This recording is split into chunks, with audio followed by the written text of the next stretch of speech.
الحمدللہ رب العالمین والصلاة والسلام علی رسولہ النبی الکریم اما بعد فاعوذ باللہ من الشیطان الرجیم بسم اللہ الرحمن الرحیم السلام علیکم ورحمۃ اللہ وبرکاتہ۔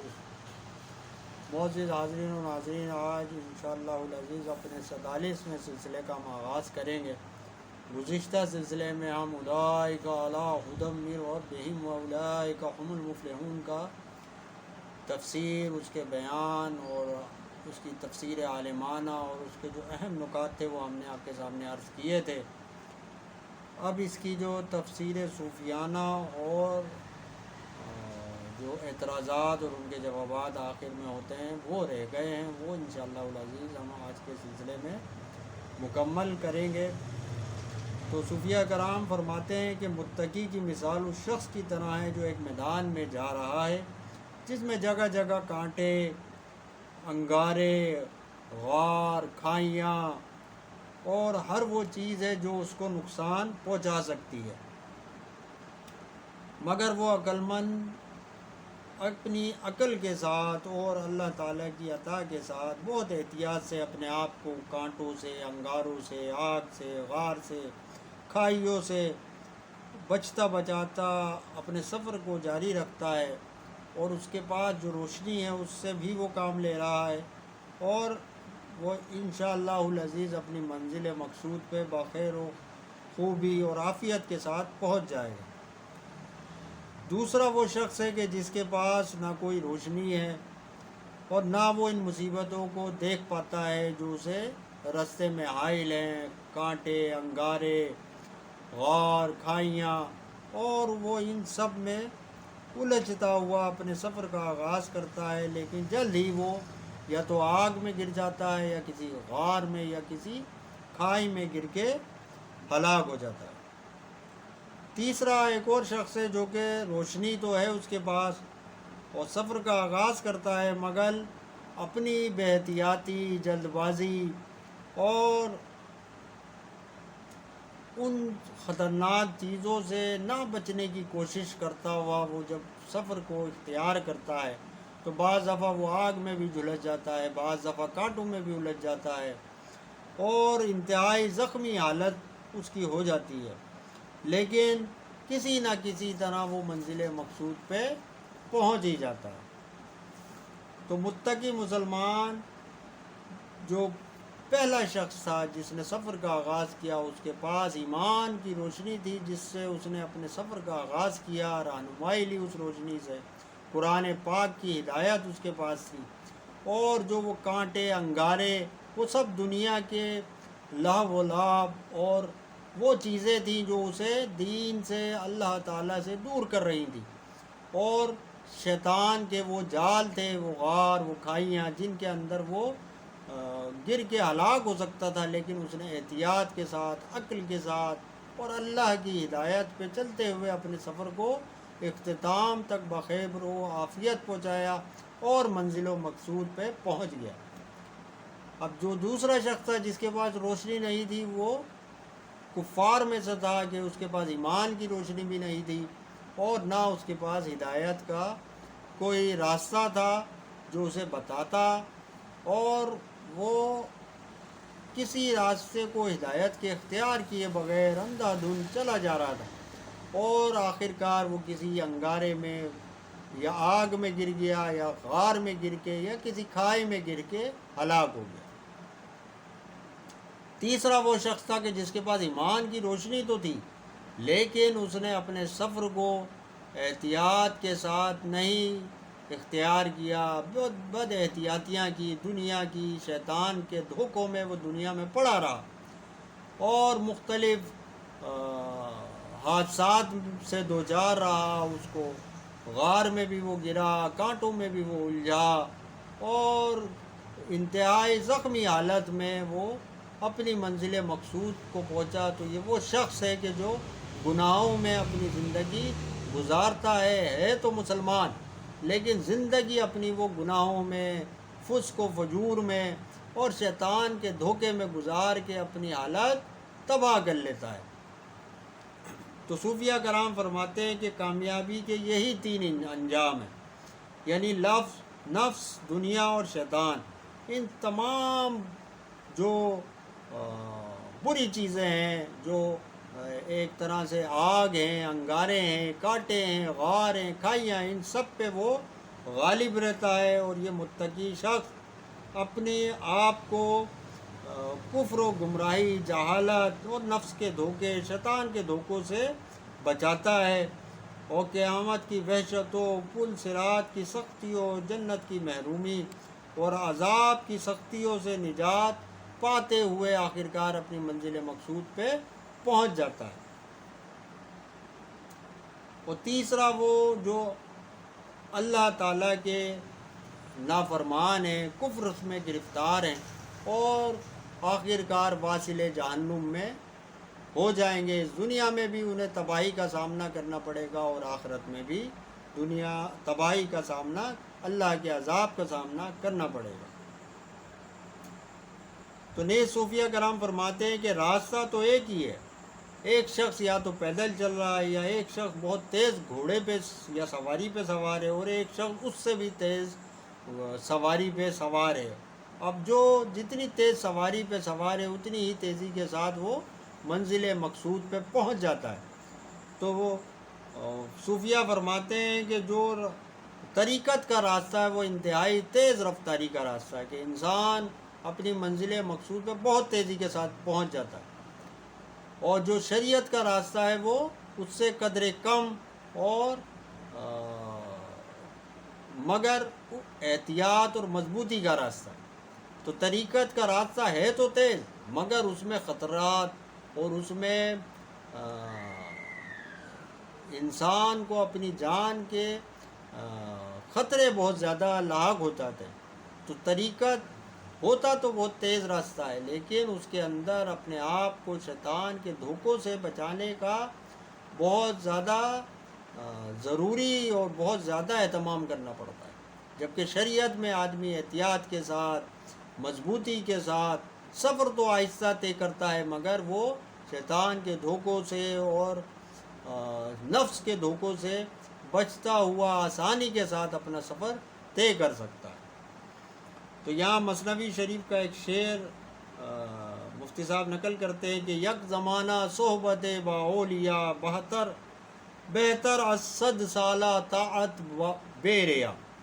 یعنی اللہ والوں کی ایک آن کی صحبت 100 برس کی خالص عبادت سے بہت زیادہ نفع پہنچاتی ہے، مگر شریعت میں اپنے آپ کو محنت کرنی پڑتی ہے، کوشش کرنی پڑتی ہے،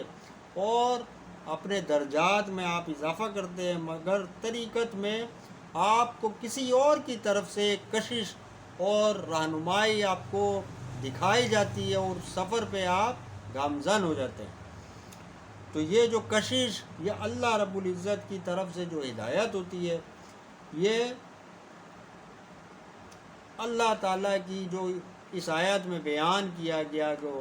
ہدی من ربہم واولئک ھم المفلحون، کہ جو رب کی طرف سے کامیابی پا گئے، فلاح پا گئے،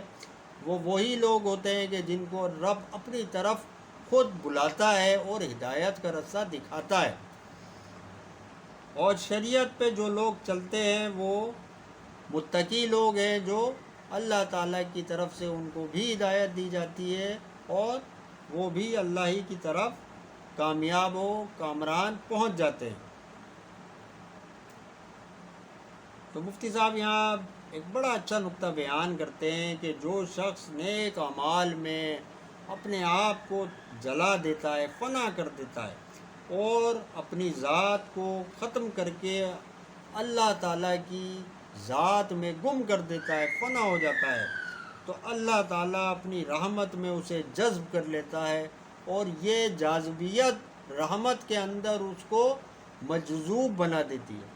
تو اللہ تعالیٰ کی رحمت اس کے لیے جاذب ہو جاتی ہے، اور وہ خود مجذوب ہو جاتا ہے، یعنی اللہ تعالیٰ کی طرف سے وہ مطلوب ہو جاتا ہے، اور اللہ تعالیٰ اس کے لیے طالب ہو جاتا ہے۔ تو یہ جو کیفیت حال جو صوفیہ کے ہاں طریقت میں، جس میں انسان اپنی ذات کو فنا کر کے اللہ تعالیٰ کی ذات کے ساتھ گم کر دیتا ہے اور مطلوب بن جاتا ہے، یا مجذوب بن جاتا ہے۔ تو یہ کیفیت اللہ تعالیٰ ہم سب کو عطا فرمائے، اور ایسے لوگوں کی صحبت عطا فرمائے کہ جو ہمیں اس مقام تک لے جائیں۔ اور یہ اس کو صوفیہ یا طریقت کی زبان میں اسے کہتے ہیں قال، کہ ایک تو ہوتا ہے حال اور ایک ہوتا ہے قال۔ تو یہ حال جو ہے یہ کسی اور کی سمجھ میں آنے والا نہیں ہوتا، تو اس کو سمجھنا اور اس کو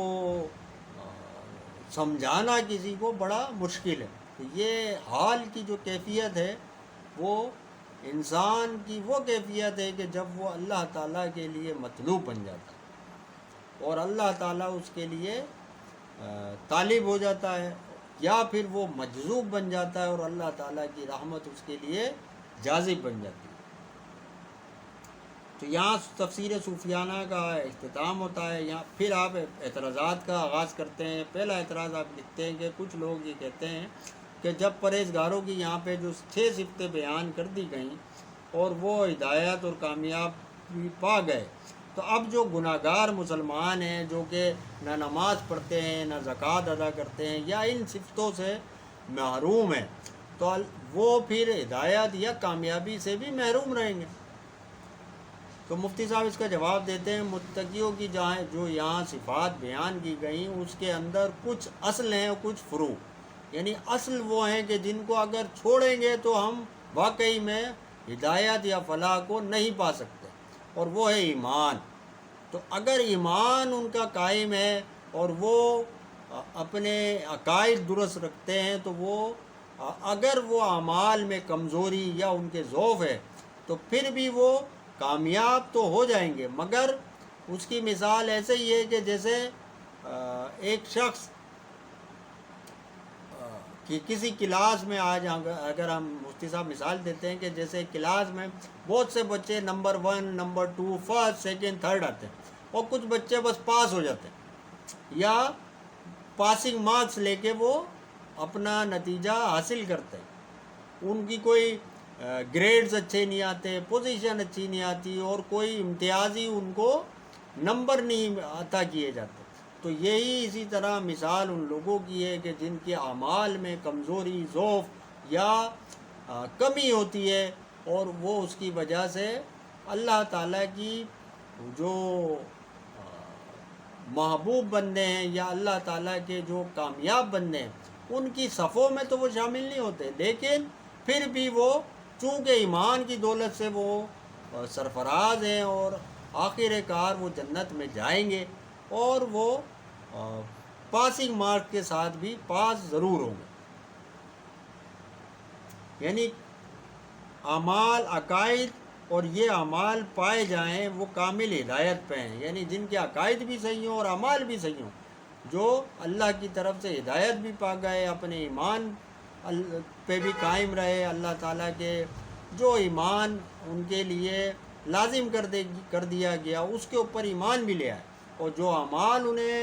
جن کے احکام دیے گئے ان پہ بھی وہ کار فرما رہے اپنی زندگی میں، تو وہ لوگ ہدایت بھی پا گئے اور کامیاب بھی ہو گئے۔ لیکن اگر ان میں یہ اوصاف نہیں اور وہ کامل کامیاب تو نہیں ہوں گے۔ اگر ان کے عقائد خراب ہوں گے، ایمان خراب ہوگا، تو واقعی وہ برباد ہو جائیں گے اور ان کا جو ٹھکانہ ہے وہ جہنم ہوگا۔ لیکن اگر ان کے عقائد درست ہے، ایمان درست ہے، اور صرف اعمال میں خرابی ہے، تو وہ ناقص کامیاب ہوں گے، مگر ناقص کامیاب ہوں گے۔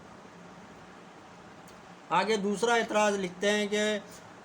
جو ہندو لوگ کرتے ہیں کہ اللہ تعالیٰ کی یہ ایک طرح سے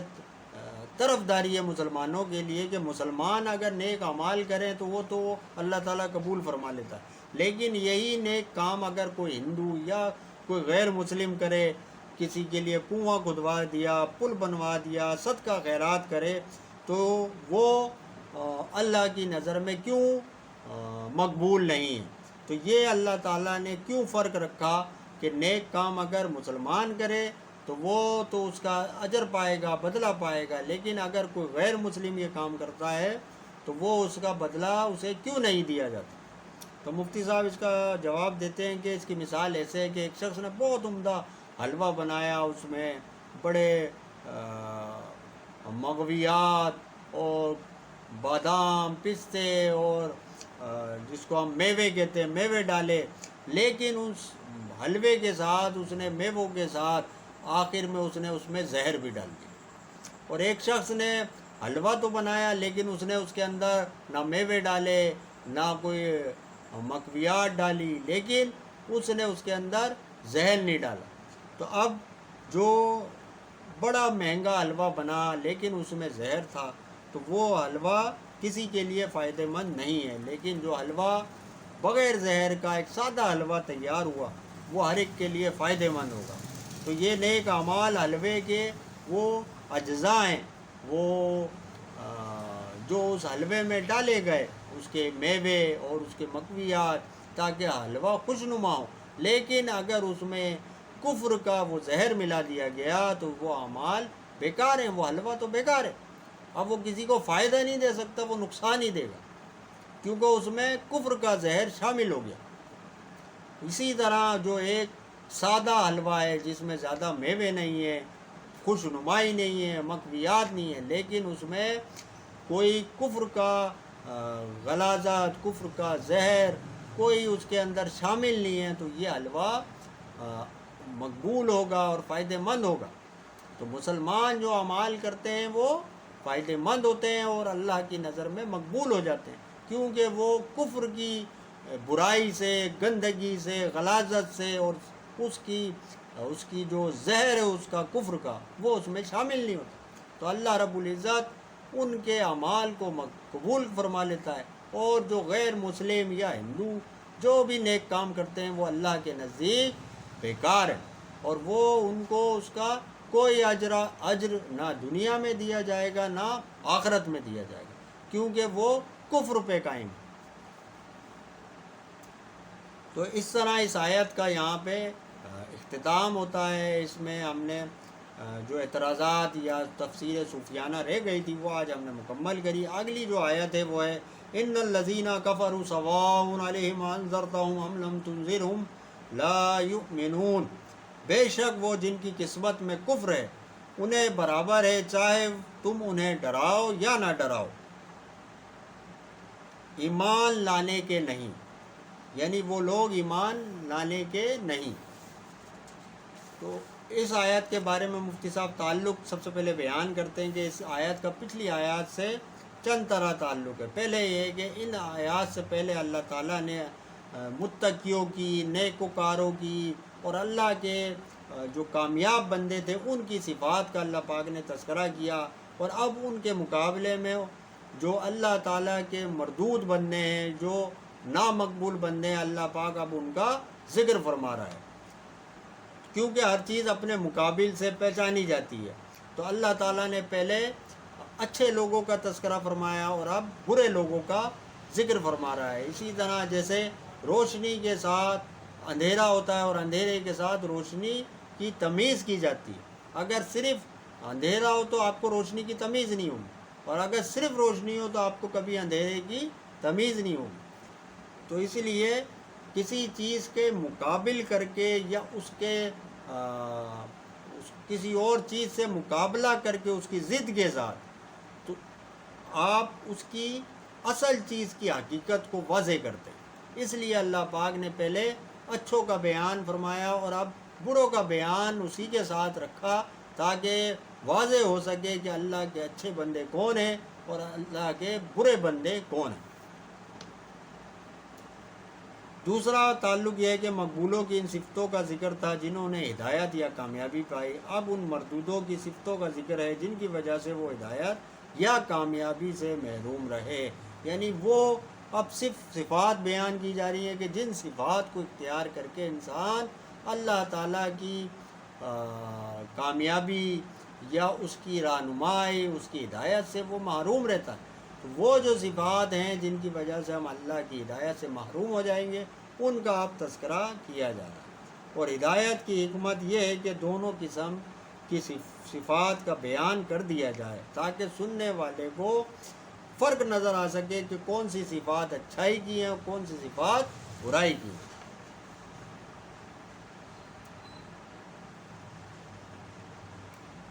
تیسرا تعلق یہ ہے کہ قرآن کریم ان پرہیزگاروں کے لیے ہدایت ہے جن میں پہلی ذکر کی ہوئی 6 صفتیں۔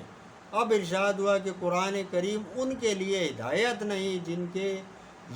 جن میں یہ والی صفات ہو، یعنی اب معلوم ہو جائے گا کہ ہدایت کی علت کیا ہے، مطلب ہدایت کا جو نتیجہ ہے وہ کیا ہے، وہ اس سے واضح ہو رہا ہے۔ یعنی یہ جس طرح ایک ڈاکٹر مریض کو ہمیشہ دواؤں کے ساتھ پرہیز بھی بتاتا ہے کہ آپ نے دوائی تو کھانی ہے لیکن ساتھ ہی ساتھ ان چیزوں سے پرہیز بھی کرنا ہے، تو اسی طرح یہاں پہ اللہ رب العزت ہمیں ان صفات کا تذکرہ فرما رہا ہے کہ جن سے ہم نے بچنا ہے، اور جن کو اگر ہم نے ان کے قریب بھی گئے تو ہم اللہ کی کامیابی سے محروم ہو جائیں گے۔ پھر مفتی صاحب اس کا شان نزول بیان کرتے ہیں کہ یہ آیت کریمہ اللہ تعالیٰ نے ابو جہل، ابو لہب وغیرہ کفار کے حق میں نازل فرمائی جو علم الہی میں ایمان سے محروم تھے اور وہ کبھی ایمان کو قبول نہ کرنے والے تھے، تو حضور صلی اللہ تعالیٰ علیہ وسلم ان کے ایمان نہ لانے کی وجہ سے غمگین ہوئے، اور اللہ تعالیٰ نے یہ آیت نازل فرمائی کہ ایک پیارے حبیب آپ کی دعوت میں کوئی کوتاہی نہیں ہے اور نہ قرآن پاک کی تعلیم میں کوئی نقصان ہے، لیکن ہم نے ان کو ہدایت سے محروم کر دیا، ان کے نصیب میں ہی ہدایت نہیں ہے، تو اب آپ اس سے غمگین نہ ہو، آپ کا اس میں کوئی آپ کے اوپر جس طرح ہم کہتے ہیں کہ آپ سے اس کے اوپر کوئی بات پرس نہیں کی جائے گی، آپ کا اس میں کوئی تعلق نہیں۔ اب یہ اللہ تعالیٰ کی مرضی ہے، اللہ جانتا ہے کہ انہوں نے کبھی ایمان قبول ہی نہیں کرنا، تو آپ اس کے اوپر اپنے دل کو غمگین نہ کریں۔ پھر مفتی صاحب اس کی تفسیر شروع کرتے ہیں کہ انا، سب سے پہلا جو لفظ آیا ہے ان الذین، تو انا یہاں پہ استعمال کرنے سے اس لیے اللہ پاک نے استعمال کیا کہ یہ تحقیق یا بے شک کے لیے استعمال ہوتا ہے، کہ یعنی جب جملے میں ہم کسی کو واضح کرتے ہیں کہ بے شک ایسا نہیں ہوگا، اسی طرح عربی میں وہاں انا کا استعمال کیا جاتا ہے۔ تو یہاں اللہ پاک نے انا کا استعمال اس لیے فرمایا کہ جہاں کوئی شخص کلام کا انکار کر رہا ہو یا خود کلام میں اتنی اہم بات ہو کہ جس کے بارے میں خدشہ ہو کہ آنے والے وقت میں یا بعد میں کوئی اس میں شک یا شبہ کرے گا، تو اس شک یا شبہ کو جو بعد میں بھی شاید کسی کے دل میں آ جائے، اللہ پاک دور کرنے کے لیے انا کا استعمال فرما رہا ہے کہ اب یہ جو کلام آگے بیان کیا جا رہا ہے اس میں کوئی شک شبہ ہے ہی نہیں اور نہ کبھی پیدا ہوگا، تو اس لیے یہاں پہ انا کا استعمال کیا جا رہا ہے۔ تو یہ ظاہر کرتا ہے کہ مضمون بہت اہم ہے اور نہ سمجھ لوگ یقیناً اس کا انکار کرنے والے تھے، اس لیے کلام کی اہمیت کو سمجھانے کے لیے اللہ پاک نے انا کا استعمال فرمایا۔ الذین سے مراد یا تو یہی خاص لوگ ہیں جو شان نزول میں ہم نے بیان کیے کہ ابو جہل، ابو لہب وغیرہ، یا پھر یہاں پہ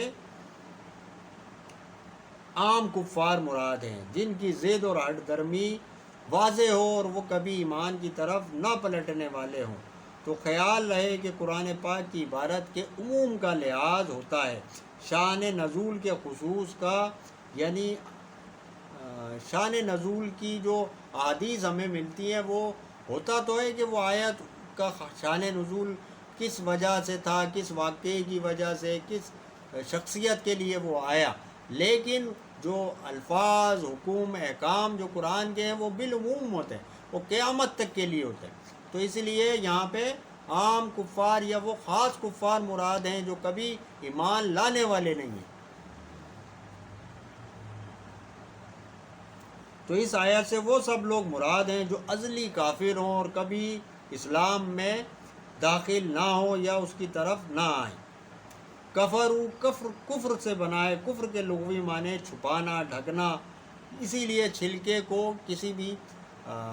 میوے کے چھلکے کو جس کے اندر میوہ ہوتا ہے اسے کفور کہا جاتا ہے، کیونکہ وہ اس کے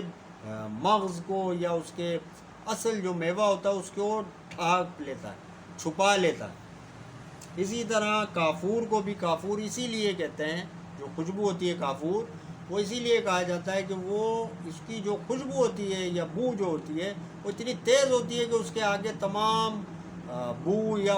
جو دوسری خوشبو ہیں وہ اس کے اندر چھپ جاتی ہیں، تو سب چیزوں پہ وہ حاوی ہو جاتی ہے، سب کو اپنے اندر چھپا لیتی ہے، اس لیے اسے کافور کہا جاتا ہے۔ شریعت میں کفر کے معنی یہ ہے کہ اللہ تعالیٰ کے وجود یا اس کی صفات یا توحید یا کسی نبی کی نبوت یا دینی ضروریات میں سے کسی چیز کا انکار کرنا کفر کہلاتا ہے۔ اب دینی ضروریات کو یہاں بیان کرتے ہیں مفتی صاحب کہ جن کو عام مسلمان یہ جانتے ہوں کہ یہ دینی چیزیں ہیں، اور جن کو اختیار کر کے انسان اسلام میں یا دین میں داخل ہوتا ہے، تو عام زبان میں یوں سمجھو کہ جس چیز کو مان کے انسان مسلمان ہو جاتا ہے اس کا انکار کرنا کفر ہے۔ پھر آپ یہاں تتمہ اس کا بیان کرتے ہیں کہ بعض وہ کام ہیں جن کو شریعت نے دین کے انکار کا نشان قرار دیا، مطلب اگر ہم وہ کام کریں گے تو وہ دین اسلام کا انکار قرار پائے گا، اور یہ وہ کام ہوتے ہیں جو کہ کسی اور مذہب کے دینی نشان ہوں، اور جب کوئی مسلمان اگر ان دینی نشانوں کو یا سمبلز کو اگر کوئی مسلمان اختیار کرے گا تو وہ کفر میں چلا جائے گا۔ یعنی جیسے ہندو جو پنڈت ہوتے ہیں ان کی ایک خاص قسم کی ایک وہ چوٹی سر پہ رکھتے ہیں، جو یا پھر وہ ماتھے پہ ایک تلک لگاتے ہیں، تو وہ نظر آتا ہے کہ یہ پنڈت ہے، یا ان کا ایک لباس ہوتا ہے پنڈتوں کا خاص، یا پادریوں کا ایک لباس ہوتا ہے خاص۔ تو ہمیں ان تمام چیزوں سے بچنا ہے مسلمان کو۔ اگر ہم ان کو اختیار کریں گے ان چیزوں کو جو کسی اور مذہب کے دینی نشان ہوں، تو یہ ہمارے لیے کفر میں داخل ہونے والی چیزیں ہیں۔ تو مفتی صاحب فرماتے ہیں ان کا کرنا مسلمانوں کے لیے کفر ہے،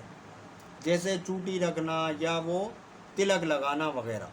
اور کچھ کام کفار کے قومی نشان ہوتے ہیں، مطلب وہ ان کی بحیثیت قوم وہ کچھ چیزیں اختیار کرتے ہیں اپنے رہن سہن میں، اپنے لباس میں، خاص اس طریقے کے وہ کپڑے پہنتے ہیں یا خاص طریقے کا وہ کوئی عمل کرتے ہیں اپنے بحیثیت قوم، تو ان چیزوں کو اگر ہم مسلمان اختیار کریں گے تو وہ ہمارے لیے حرام ہے۔ جیسا کہ ہندوستان میں لوگ خاص انداز میں دھوتی باندھتے ہیں، یا سکھ حضرات اپنے امامے باندھتے ہیں، یا جو وہ ان کے وہ جو کڑے ہوتے ہیں سکھ حضرات پہنتے ہیں اپنے ہاتھوں میں، تو یہ ساری چیزیں ان کی قومی نشان ہیں، تو ان کو اختیار کرنا مسلمانوں کے لیے منع ہے، اور اگر کوئی اسے اختیار کرتا ہے تو یہ حرام کا ارتکاب ہوگا اور وہ شخص گناہ گار ہوگا۔ آگے مفتی صاحب فرماتے ہیں کہ قرآن کریم میں کفر 4 معنوں میں استعمال ہوا۔ ایک ایمان کے مقابل، جو کہ